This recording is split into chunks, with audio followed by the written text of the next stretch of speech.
더 연습을 많이 하고 그래야지만 더 은혜스럽게 들리죠. 오늘 인원도 작은데 고맙습니다. 이렇게 귀한 찬양으로 이렇게 하나님께 영광 돌리고 우리 성도들에게 은혜를 끼쳐주셔서 감사합니다. 오늘 예배에 참석하신 여러분 모두 위에 우리 하나님으로부터 오는 은혜와 평강이 충만하시기를 축원드립니다. 아멘. 오늘 저희들은 주연절 넷째 주일로 누가복음 4장 21절부터 32절을 살펴보도록 하겠습니다. 지난 주일 설교를 혹시 기억하시나요? 오늘 본문은 지난 주일 설교 본문에 이어서 계속되어지는 말씀이죠. 지난주 설교를 다시 한번 잠시 말씀을 짧게 드리겠습니다.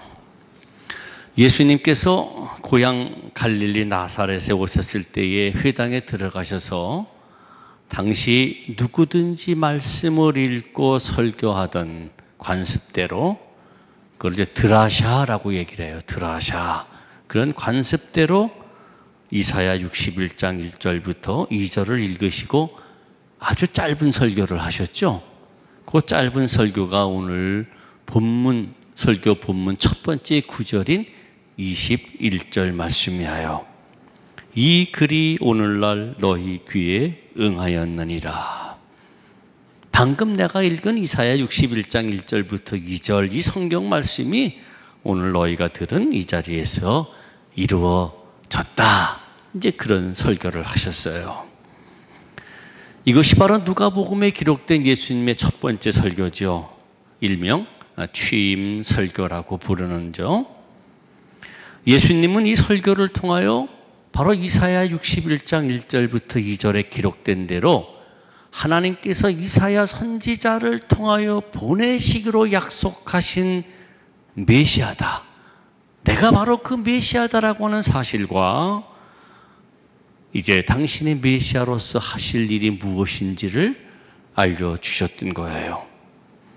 즉 가난한 자들에게 기쁜 소식을 전하는 일을 하러 오셨다는 거죠. 포로된 자를 자유케 하고 눈먼 자를 다시 보게 하고 눌린 자를 자유케 하고 신년의 기쁨을 누리게 하는 일이다. 그리고 그 일이 그 설교를 듣고 있던 바로 그 사람들에게 시작되었다. 이루어지게 되었다라고 하는 말씀이셨어요. 그래서 저는 지난주 이와 같은 주님의 말씀은 예수님 당시 그 시대 사람들에게만이 아니라 오늘날 이 세상을 살고 있는 우리들에게도 지금 이루어지기에, 지금 이루어지는 것이기에 오늘 이루어질 주님의 말씀이라고 하는 제목으로 설교를 드렸었습니다. 그 오늘이라고 하는 세메론, 헬라어로 그 세메론이라고 하는 오늘은 그냥 매일매일 맞이하는 평범한 오늘이 아니라 하나님의 은총이 나타나는 오늘이기에 우리도 예수님을 통하여 하나님의 신년의 감격을 누리기 위하여 우리 자신을 주님께 맡기고 의지하고 기도하고 우리의 삶을 지배하도록 하는 주님과 함께 생활하는 오늘로 살자. 그게 지난주 설교 간략하게 요약해 드린 말씀입니다. 근데 오늘 이 복음서 말씀은 지난주일 설교 마지막 구절인 21절이 중복되어 시작이 됩니다. 그렇죠? 지난주는 21절이 마감이 되었는데 오늘은 21절부터 시작이 돼요. 21절을 다시 한번 읽어드릴게요. 이에 예수께서 저희에게 말씀하시되 이 글이 오늘날 너희 귀에 응하였느니라. 지금 읽은 예수님께서 읽으신 이사야 61장 1절부터 2절이 오늘날 너희 귀에 응하였느니라. 참으로 놀라운 말씀이에요. 예수님께서 당신이 하나님이 보내시기로 약속하신 그 메시아로서 이 신년의 기쁨, 감격을 허락하신다는 거예요. 이 말씀은 그 말씀을 듣고 있던 갈릴리 사람들에게 감격이 아닐 수 없었지요. 그래서 22절을 보세요. 저희가 다 그를 증거하고 그 입으로 나오는 바 은혜로운 말을 기이 여겨 가로되. 번역이 좀 어렵게 됐어요. 제가 공동 번역으로 다시 한번 읽어드리겠습니다. 요 22절 앞부분을요. 사람들이 모두 예수님을 칭찬하였고 그가 하시는 은총의 말씀에 탄복했다. 그런 얘기예요. 사람들이 모두 예수를 칭찬하였고 그가 하시는 은총의 말씀에 탄복했다는 얘기예요. 여러분, 예수님의 설교를 들었던 사람들은 예수께서 자라나신 곳, 그 설교하신 곳이 16절 말씀대로 예수님이 자라나신 고향이에요. 갈릴리 나사렛, 바로 거기예요. 이 설교를 듣는 사람들이 바로 그런 사람들이에요.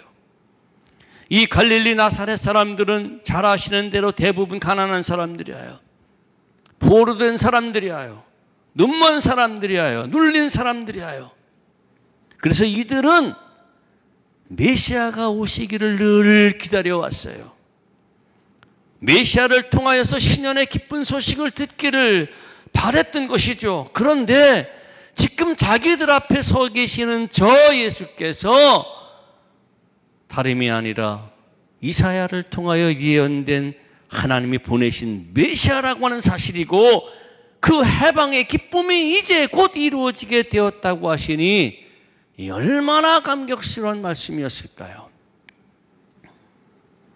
그래서 그들이 예수님을 칭찬하였고 그 입에서 나오는 은혜로운 말씀에 감격했다, 그런 얘기예요. 그런데 여러분, 그들의 감격은 말씀을 듣던 아주 짧은 순간의 감격이었어요. 요 22절 말씀은요, 그렇게 감격스러웠다, 예수님을 칭찬했다라고 하는 말씀에 이어서 곧 이 사람이 요셉의 아들이 아니냐라고 하는 질문이 나와요. 이 감격스러움은 인의 반전이 돼요. 가슴으로는 예수님의 말씀이 감격스러운데 머리로서는 받아들일 수가 없었던 거예요. 소위 지성이라고 하는 것, 지식이라고 하는 것이 뜨거운 감성, 마음, 뜨거운 심령을 거부했다는 거예요. 무슨 말씀입니까? 고향 사람들은 이 고향 사람들은 예수님을 너무나 잘 알고 있어요. 예수님을 너무나 잘 알고 있다라고 하는 그 지성이 말씀을 듣고 감격했다라고 하는 그 마음, 그 영혼, 그 감성, 그 감성을 용납할 수가 없었던 거예요. 그들이 알고 있는 예수는 요셉의 아들 아닌가? 우리가 알고 있는 저 요셉의 아들 아닌가? 그런 예수가 어찌 신년의 기쁨을 허락하기 위하여 하나님이 보내신 메시아일 수가 있겠는가? 그거 받아들일 수 없었다는 얘기예요. 그래서 이 사람이 요셉의 아들 아닌가라고 수군거렸죠. 여러분, 이 사람이 요셉의 아들 아니냐라고 하는 이 한마디 속에는 저 예수 우리 동네 목수 아니야? 아버지가 요셉이고 어머니가 마리아고 형제 자매가 누구고 우리가 저 사람 다 크는 거 봤잖아. 예수님에 대한 이력, 경력, 학력, 가족, 족보까지 꿰둘 거 있다는 얘기예요. 우리가 보기에 저 예수는 다 알고 있는데 그가 메시아라니, 그가 우리에게 희년의 감격스러운 은혜를 베푼다니 받아들일 수 없었다라고 하는 사실이에요. 그들이 알고 있다라고 하는 그들의 지성, 그들의 지식 때문에 예수님이 메시아라고 하는 사실, 그분이 베푸실 희년의 은총을 거부하게 되었다라고 하는 얘기예요. 알고 있다라고 하는 그 지식이, 그들의 선입관이, 그들의 생각이, 그들의 지성이 그만 예수님을 믿지 못하게 하였고 그분의 말씀을 받아들이지 못하는 결과를 초래하고 만 거죠.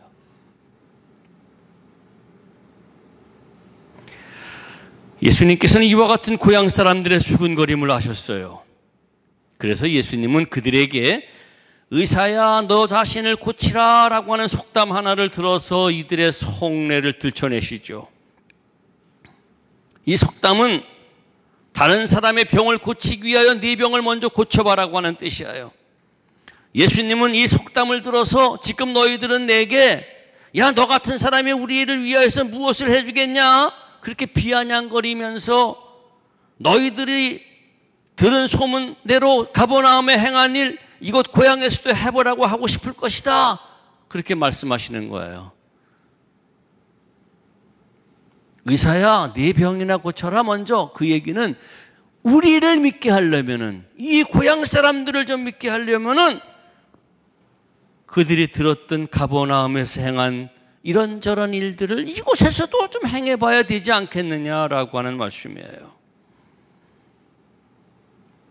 지금 설교를 듣고 있는 이 고향 사람들, 야, 네가 정말로 메시아라고 한다면은, 우리에게 신년의 기쁨을 주려고 한다면은 그런 기적을 저 다른 동네에서 행했던 여러 가지 그런 기적을 이 고향 땅에서도 나타내야 하지 않느냐. 한번 해봐라. 그래야 우리가 그것을 보고 믿겠다. 그런 이야기예요. 예수님은 이와 같은 고향 사람들의 속내를 아시고는 선지자가 고향에서는 환영을 받지 못한다 하시면서 두 가지 이야기를 들려주시죠. 그 두 가지 이야기가 25절부터 27절까지의 내용인데요. 엘리야 시대에 있었던 시돈의 사렙다 과부의 이야기와 이 엘리야의 후계자인 엘리사 시대에 있었던 시돈의 나만의 이야기예요. 아마 우리 성도님들은 이 두 이야기를 잘 아시고 계실 거예요. 열왕기상 17장에 기록되어 있는 이 시돈 땅 사렙다 과부의 이야기는요, 엘리야가 3년 6개월 동안 비가 오지 않는 극심한 상황 가운데서 이스라엘 사람이 아닌 이방의 시돈 땅 사렙다 과부에게 큰 은혜를 베풀어서 굶주리지 않게 해줬다는 이야기죠. 또 열왕기하 5장에 기록되어 있는 이 시리아의 나아만 장군의 이야기는 엘리사가 이스라엘에 많은 나병 환자가 있었지만은 이방의 시리아 사람 나아만 장군의 나병만 고쳐줬다는 이야기예요. 그렇죠? 여러분, 이 두 이야기는요, 예수님의 선교가 유대인들에게만이 아니라 이방인들에게 펼쳐질 것이다라고 하는 이방인 선교에 대한 예수님의 깊은 관심을 나타내 주는 거죠. 즉 고향 사람들에게 배척당하신 예수님처럼 이제 복음은 이스라엘 백성들을 넘어서 이방인들에게 전파될 것임을 말씀하신 거예요. 이와 같은 사실은 하나님의 구원, 이 하나님의 구원은 더 이상 선민이라고 하는 외적인 혈통이나 신분에 국한되지 않는다는 사실을 나타내요. 복음의 대상은 아브라함의 피를 받은 선민이라고 자부하는 유대인들이나 또 율법을 잘 알고서 지키고 있어서 의인이기에 구원받는다는 이 바리새인과 같은 사람들에게만이 아니라 모든 사람들에게 임한다는 사실이죠.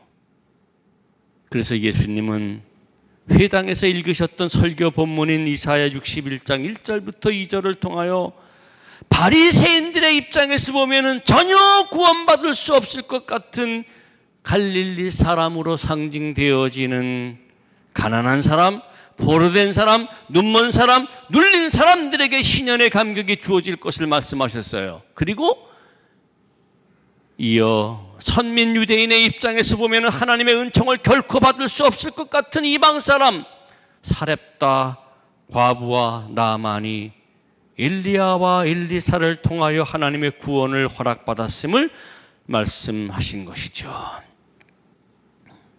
여러분, 하나님의 구원이 모든 사람들에게 임한다라고 하는 이 사실을, 곧 하나님의 구원의 우주성, 이거는 누가복음 전체를 통하여서 아주 강조되어 나타내요. 이게 누가복음의 특징이에요. 이방인들에게 하나님께서 구원을 허락하신다라고 하는 이 사실 말이에요. 그래서 정결례를 드리려고 예루살렘 성전에 온 마리아 품에 안겼던 어린 아기 예수님을 받아든 시몬이라고 하는 노인네는요, 누가복음 2장 30절부터 32절에서 이렇게 노래했어요. 내 눈이 주의 구원을 보았사오니 이는 만민 앞에 예비하신 것이요 이방을 비추는 빛이요 주의 백성 이스라엘의 영광이라고요. 만민 앞에 예비하신 것, 이방을 비추는 빛, 바로 예수님을 통하여서 구원은 그렇게 만민에게, 이방인에게 베풀어진다라고 하는 사실이에요. 또 세례요한도 누가복음 3장 6절에서 예수님을 통하여 모든 육체가 하나님의 구원을 보리라고 선포해요. 모든 육체가. 또 그 선포대로 예수님의 생애는 유대인들뿐 아니라 이방인의 구원에 대한 깊은 관심이 그대로 드러나지죠. 잘 아시는 대로 누가복음 7장에 보면은 가버나움의 백부장의 병든 종을 고쳐주세요. 누가복음 8장에 보면은 거라사 지방에 귀신 들린 사람을 치유해줘요. 전부 다 이방인에 대한 거예요. 또 마지막 심판 때에 이방인의 도시인 두로와 시돈이 회개치 않은 유대 도시들보다 견디기 쉬울 것이라고 말씀하세요. 또 영생을 얻는 길이 무엇인지 물으러 왔던 율법학자에게는 비유를 통하여 강도 만난 사람을 그냥 지나쳐가 버린 제사장이나 레위인이 아니라 그를 돌봐준 사마리아 사람임을 말씀하시면서 그렇게 행해라고 가르쳐 주시죠. 또 문둥병에서 나음 입어 돌아와 감사한 이방인 한 사람을 칭찬하세요. 그리고 예수님은 당신의 생애 마지막 부활 승천하시기 전에 제자들에게 이렇게 말씀하시죠. 죄사함을 얻게 하는 회개가 예루살렘으로부터 시작하여 모든 족속에게 전파될 것이다라고 그렇게 말씀하심으로 온 세계 모든 사람들에게 미칠 하나님의 구원 계획을 알려주셨던 거예요. 그리고 이와 같은 모든 족속에게 미칠 하나님의 구원 계획은요, 이 누가복음의 후편인 사도행전을 통하여 확인되는 것이죠. 사도들을 통하여, 특별히 바울을 통하여 예수 그리스도를 통한 구원의 복음은 이제는 예루살렘, 유대, 사마리아 정도가 아니라 저 소아시아, 마케도니아 지방, 그리고 로마에까지 전해졌으며 오늘날 우리들에게까지 전해져 지금도 철저하게 율법을 준수하는 하나님의 백성, 저 선민 유대인들이 보기에는 참으로 부족하고 허물 많은 죄인인 우리들도 구원을 받게 되었던 거예요. 그래서 우리는 감사하고 또 감사하는 것이죠. 그런데 여러분, 정말로 잊지 말아야 할 것이 있어요. 오늘 본문을 통하여 꼭 기억하셔야 할 것이 있어요. 이제 하나님의 구원의 역사가 유대인들에게만이 아니라 우리와 같은 모든 사람들에게 임한다고 해서 그 구원이 그냥 그렇게 임하는 것이 아니라는 얘기예요. 온 이방 사람들에게 구원이 임한다고 해서 공식적으로 그냥 그렇게 임한다라고 하는 사실이 아니라는 말이에요. 무슨 말씀인고 하니 예수님을 나의 구원주로 받아들이는 믿음이 없이는 불가능하다는 얘기예요. 여기서 믿음이라고 하는 것은, 오늘 강조하려고 하는 이 믿음이라고 하는 것은 우리들의 이성과 우리들의 지식과 우리들의 과학적인 증명과 구체적인 어떤 증거를 통하여 확인받음으로 받아들이는 그런 믿음이 아니에요. 그것을 뛰어넘어요. 곧 하나님의 말씀을 단순하고 진솔하게 받아들이는 것을 의미해요. 이름 그대로 어린아이와 같은 순수한 믿음이 있어야만이 그 믿음으로 구원을 얻는다는 말이에요. 여러분, 예수님의 고향 사람들이 이 메시아의 신 예수님을 배척하고 그들에게 임할 신년의 기쁨을 누리지 못하게 된 이유가 뭔가요? 그들에게 믿음이 없었기 때문이에요. 이와 같은 믿음이 없었기 때문이에요. 그들은 먼저 표적 보기를 원했어요. 저 가버나움에서 행한 여러 가지 표적들 여기서도 한번 해봐라. 표적 보기를 원했어요. 요셉의 아들 예수가 네가 메시아라면은, 그리고 신년의 기쁨을 누리게 한다면은 그것을 증명할 어떤 표적을 나타내야 하지 않느냐라고 하는 것이었어요.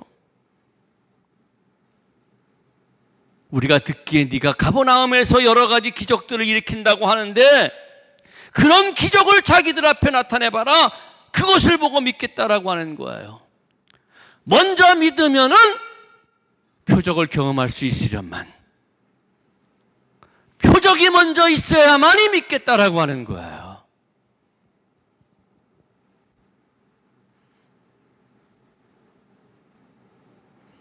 그러나 예수님은 그런 기적을 행하심으로 고향에서 환영받고자 하지 아니하셨어요.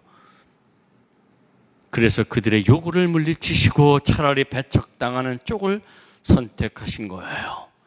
그러면서 시돈 땅의 사렙다 과부와 시리아의 나만 장군의 이야기를 들려주신 거예요.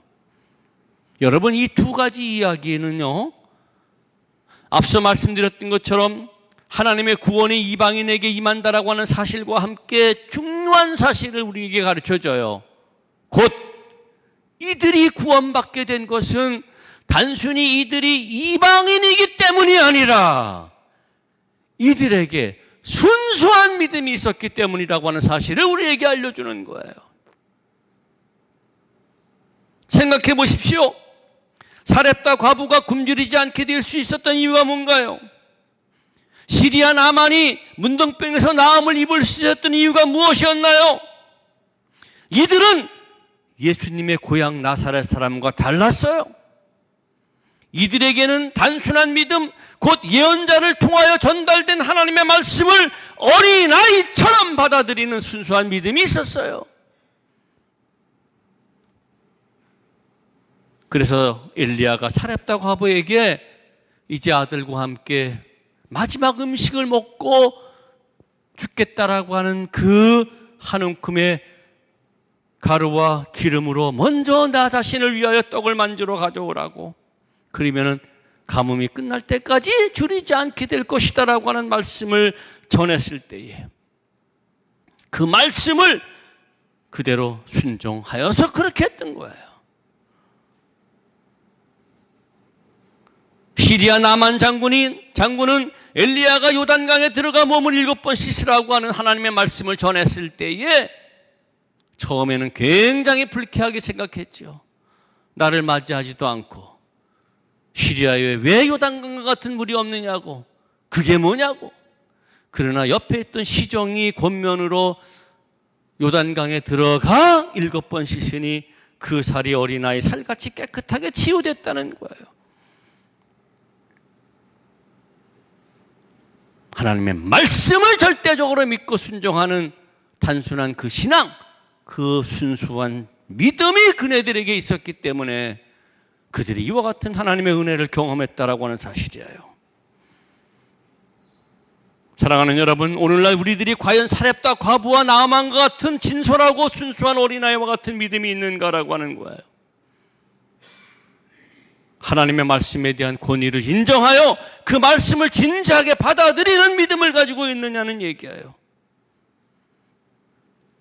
또 예수 그리스도를 믿는다고 하는데 무엇을 근거로 믿느냐는 얘기예요. 지금도 그리스도의 이름으로 신비스럽고 놀라운 기적이 일어나기 때문에 그것을 증거로 보고 믿느냐는 얘기예요. 아니면은 예수 그리스도를 기록한 성경을 정말로 하나님의 말씀으로 진지하게 받아들이기 때문에 믿는가라고 하는 거예요.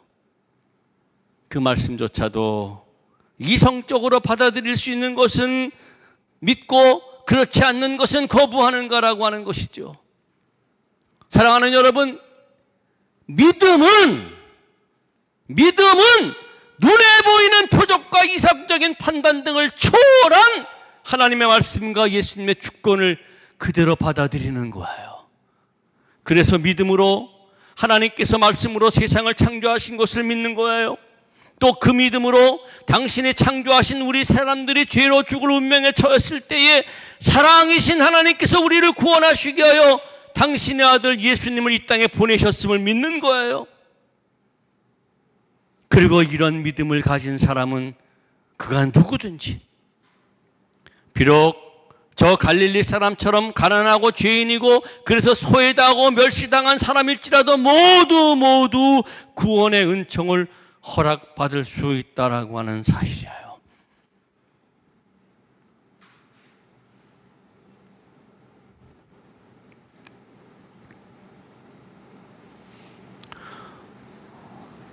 불행하게도 오늘날 많은 성도들에게 하나님의 말씀을 진솔하게 순수하게 받아들이는 믿음을 찾아보기 어렵다는 것이죠.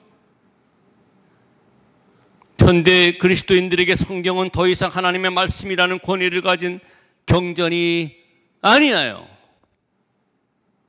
영혼의 양식으로 읽혀지지도 않고, 읽혀진다 해도 일종의 고전 정도로 읽어요. 윤리 지침서 정도로 읽어요. 신화적인 옛 이야기를 기록한 책으로 읽어요. 이성적으로 받아들일 것은 받아들이고 그렇지 않은 것은 다 내버려요. 그래서 사렙과 과부와 나아만의 이야기도 믿을 수 없는 것이라고 신화적인 이야기로 웃어 넘겨버려요.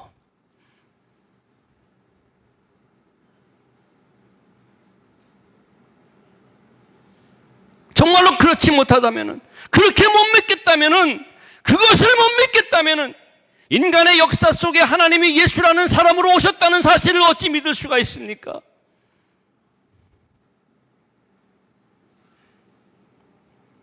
예수님의 십자가가 인류 구원을 위한 하나님의 능력임을 어찌 믿을 수가 있겠습니까? 예수님께서 죽음에서 부활했다라고 하는 것을 어찌 믿을 수가 있겠습니까?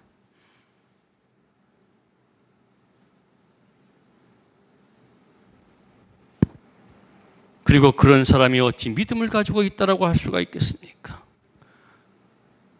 그런 사람들 믿는 척하지 마십시오. 구원받은 척하지 마십시오. 그리스도인인 척하지 말고 차라리 성경을 집어던지십시오. 하나님에 대한 모독이에요.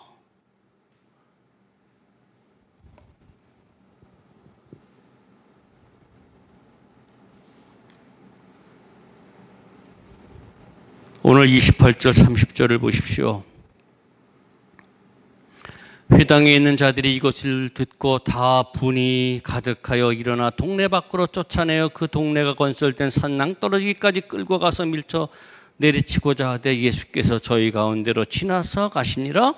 그리고 가버나움 동네에서 말씀을 가르치시니 참 말씀이 권세가 있었다.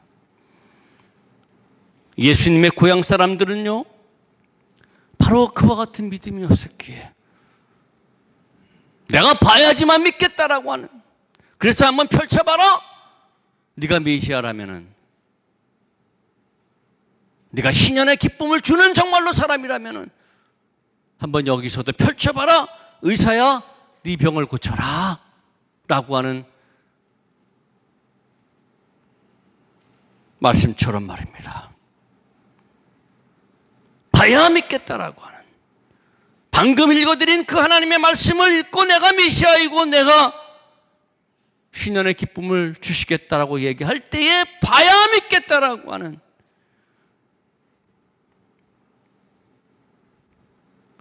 하나님의 말씀에 대한 말씀을 순수하게 받아들이는 그 믿음이 없었기에 메시아이신 예수님과 가장 가까운 사람임에도 불구하고, 고향 사람, 가장 가까운 사람임에도 불구하고 예수님을 벼랑으로 끌고 가서 밀쳐내고자 했다가 메시아이신 예수님을 떠나 보내야만 한 안타까운 사람이 되고 마는 거예요.